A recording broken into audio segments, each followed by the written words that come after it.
బైలర్స్ department లో అవినీతి అధికారి బండారం బయటపడింది. డిపార్ట్మెంట్ డైరెక్టర్ విజయ్ కుమార్ అక్రమ ఆస్తులు పోగేసినట్టు యాంటీ కరప్షన్ బ్యూరో అధికారులు గుర్తించారు.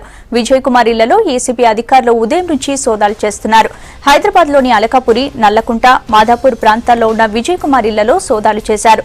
హయత్ నగర్, ఆదిపట్లలో 6 ఎకరాల భూమి ఉన్నట్టు గుర్తించారు. ఓవరాల్ గా 10 కోట్లకు పైగా ఆస్తులను స్వాధీనం చేసుకున్నట్టు తెలుస్తోంది.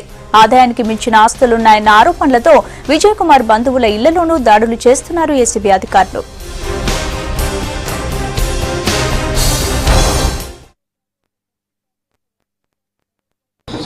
మాకున్న క్రెడిబుల్ ఇన్ఫర్మేషన్ ప్రకారం విజయ్ కుమార్ అని director boilers department disproportionate assets accumulate చేశారని కేసు రిజిస్టర్ చేసి కోర్టు వారి అనుమతితో సెర్చెస్ ఇక్కడ కండక్ట్ చేయడం జరిగింది. ఇక్కడే కాకుండా ఇంకా మిగతా 4 ప్లేసెస్లో కండక్ట్ చేశాము.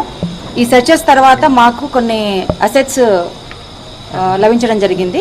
దాని ప్రకారంగా ఒక 2 హౌసెస్, నల్లకుంటలో అల్కాపురిలో 2 హౌసెస్, తర్వాత 2 ఫ్లాట్స్, కావూరి హిల్స్లో, జూబ్లీ హిల్స్లో 2 ఫ్లాట్స్, తర్వాత ఒక పెంట్ హౌస్ కావూరి హిల్స్లో, 3 ప్లాట్స్ హైదరాబాద్లో, తర్వాత 5 acres of agriculture land around ORR Adibatla, తర్వాత అలాగే అది కాకుండా 2 కార్స్, తర్వాత ఇంట్లో క్యాష్ కూడా దొరికింది. 5.94 lakhs క్యాష్ దొరికింది.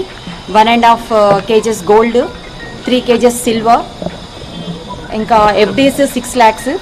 తర్వాత వీళ్ళకి ఒక కంపెనీ అంటే విజయ్ కుమార్ గారి వైఫ్ పేరు మీద, తర్వాత వాళ్ళ సన్ పేరు మీద ఒక కంపెనీ కూడా ఉన్నట్టుగా దొరికింది.